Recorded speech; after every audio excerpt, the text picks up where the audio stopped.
Hello friends, this is चेतन।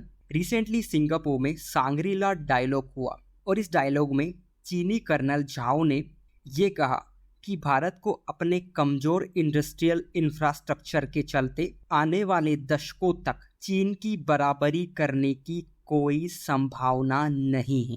उनका सीधा सा कहना यही था कि भारत चीन की बराबरी कर ही नहीं सकता और इसी बात को लेकर इंडियन एक्सप्रेस में एक आर्टिकल आया था जिसमें ये कहा गया था कि ये भारत के डिसीजन पर डिपेंड करता है कि या तो वो इसे साइकोलॉजिकल वार बताकर डिनाई कर दे या अपनी डेवलपमेंटल एक्टिविटीज तेज करके इसे चाबुक के रूप में यूज करे।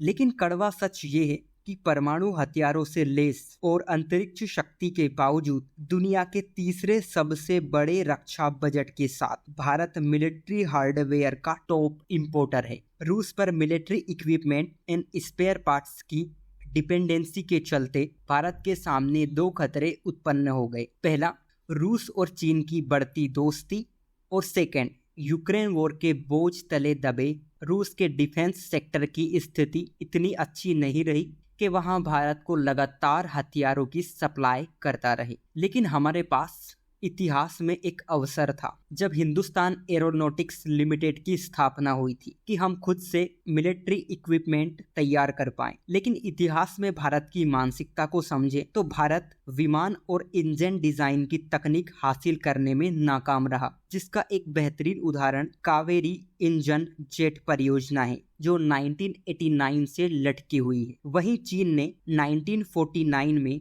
भारत की समान बेसलाइन से एक अलग रास्ता अपनाया। आज वहां ग्लोबल लीडर अमेरिका से कंपटीशन कर रहा है। उसने साम दाम दंड भेद इन सभी का प्रयोग करके चीन में मिलिट्री इक्विपमेंट पर आत्मनिर्भरता हासिल कर ली और भारत देखता रह गया। इसलिए राइटर का ये कहना है कि अब समय आ गया है कि भारत अपने अन्य विकल्पों की तलाश करे और इस दिशा में भारत अमेरिका संबंध एक नए युग की शुरुआत हो सकते हैं, जिसमें भारत के प्रधानमंत्री की अमेरिका की ये रिसेंट विजिट बहुत महत्वपूर्ण है, जिसमें भारत ने अमेरिका से 31 MQ-9 reaper unmanned aerial vehicles को खरीदने की इच्छा जाहिर की है। ये predator drone remotely controlled and autonomous flight operations में काम आ सकते हैं। ये स्ट्राइक मिसाइल से लैस उच्च ऊंचाई वाले क्षेत्रों में लंबे समय तक रह सकते हैं, जो उच्च सटीकता के साथ दुश्मन के लक्ष्य को मार गिरा सकते हैं। इसके दो वेरिएंट्स हैं, स्काई गार्डियंस एंड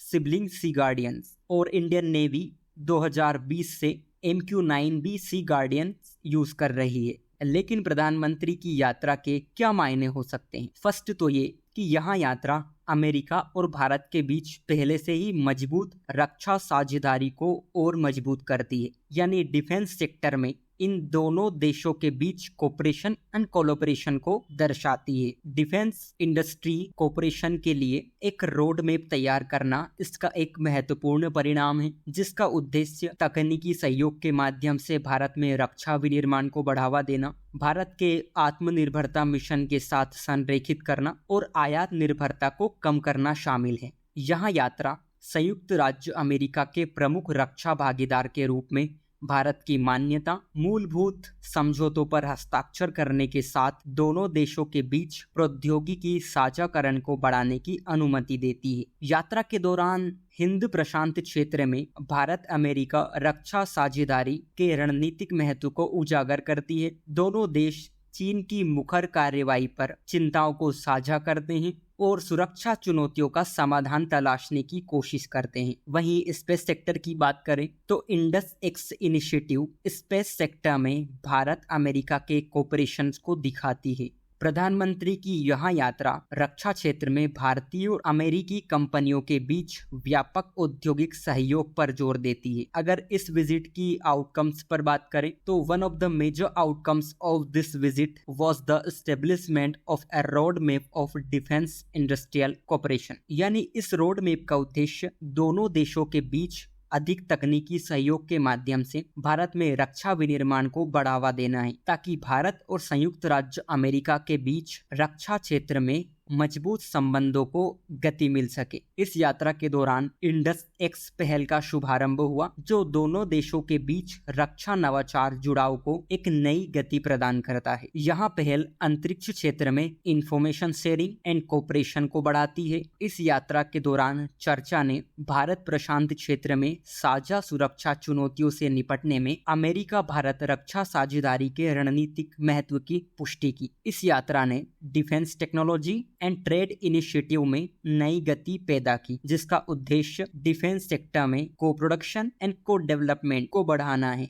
मोटे तौर पर देखें तो भारत को चीन से निपटने के लिए अभी बहुत लंबा रास्ता तय करना है, जिसमें रूस से हमारी निर्भरता को घटाना और अमेरिका जैसे देशों से संबंधों को मजबूत करना, डिफेंस सेक्टर में नए रास्ते खोलना शामिल है। इसके साथ ही भारत को आत्मनिर्भरता में अपने बढ़ते कदमों की गति को तेज करने की आवश्यकता है, ताकि चीन की तरफ से जो खतरा आ रहा है उसको हमेशा के लिए खत्म किया जा सके। आप इसके बारे में क्या सोचते हैं, बताइएगा जरूर। फिर आज के बिजनेस स्टैंडर्ड में एक न्यूज आई थी। आप जानते होंगे कि बिपरजॉय साइक्लोन भारत में आया है। ये बहुत घातक चक्रवात है, लेकिन पिछले 10 वर्षों में भारत ने इस तरह के घातक चक्रवातों का मुकाबला किया है। फॉर एग्जाम्पल 2021 में ताउते आया था, जो गुजरात के तट से टकराया था। चक्रवात के कारण 100 से अधिक लोगों की जान गई थी। साथ ही केरल, कर्नाटक, गोवा और महाराष्ट्र में इसका प्रकोप देखने को मिला था। वहीं 2020 में सुपर चक्रवात अम्फान आया था, जो उड़ीसा के तट से टकराया था। फिर 2019 में फेनी, ये भी उड़ीसा में आया था। फिर 2016 में वर्दा नाम का चक्रवात चेन्नई के नजदीक तट से टकराया था, जिसके चलते 18 लोगों की जान चली गई थी और उस इलाके में भारत को इंफ्रास्ट्रक्चर रिलेटेड काफी नुकसान हुआ था। फिर 2014 में साइक्लोन हुदहुद आया था, जिसने आंध्र प्रदेश और ओडिशा को प्रभावित किया था। इस चक्रवात में करीब 124 लोगों की मौत हो गई थी। वहीं 2013 में फेलिन आया था, ये भी ओडिशा के तट से टकराया। प्रीलिम्स में कभी मैच फॉर्म में इस तरह के क्वेश्चंस पूछ लिए जाते हैं, इसलिए इनके नाम और जिस स्टेट में ये आए थे आपको पता होना चाहिए। फिर जनसत्ता न्यूज़पेपर में एक न्यूज रिफ्यूजी को लेकर आई थी कि संयुक्त राष्ट्र के शरणार्थी मामलों में संबंधित उच्चायोग ने पिछले साल विस्थापन को मजबूर हुए लोगों का आंकड़ा जारी किया। सूडान और यूक्रेन संकट के चलते 11 करोड़ लोग विस्थापित हुए। 1 करोड़ 10 लाख से अधिक लोगों को यूक्रेन पर रूस के हमले के कारण अपना घर बार छोड़ना पड़ा।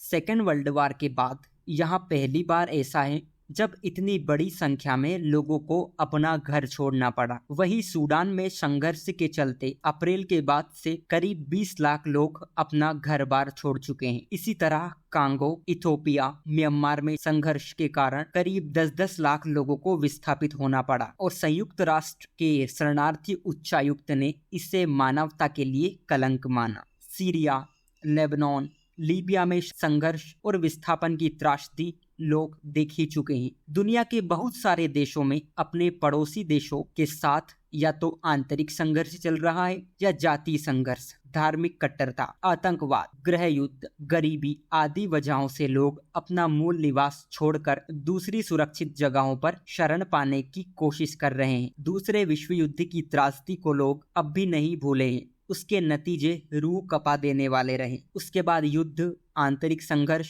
जातीय धार्मिक कट्टरता आदि के चलते मनुष्य के सामने होने वाले संकटों को टालने के मकसद से कुछ अंतर्राष्ट्रीय संस्थाओं का गठन किया गया। शरणार्थियों को लेकर एक अंतर्राष्ट्रीय अभिरूप भी तभी बना जिसके तहत दूसरे देश इस तरह की स्थितियों में पलायन कर आए लोगों को अपने यहाँ पनाह दे सके। मगर स्थिति यहाँ ही बहुत सारे देश अब शरणार्थियों का बोझ नहीं उठा पा रहे हैं, इसलिए वे या तो अपने यहाँ शरणार्थियों को निकालना चाहते हैं या नए शरणार्थियों को आने से रोकने का प्रयास करते हैं। भारत भी कई बार म्यांमार, पाकिस्तान, बांग्लादेश के शरणार्थियों का बोझ उठा पाने को लेकर अपनी पीड़ा जाहिर कर चुका है, मगर इसके लिए बनी संस्थाएं भी इसमें नाकाम रही। रेफ्यूजी रिलेटेड अंतर्राष्ट्रीय घटनाक्रम पर अगर कोई सा क्वेश्चन आता है तो इन पॉइंट्स का यूज आप वहां कर सकते हैं।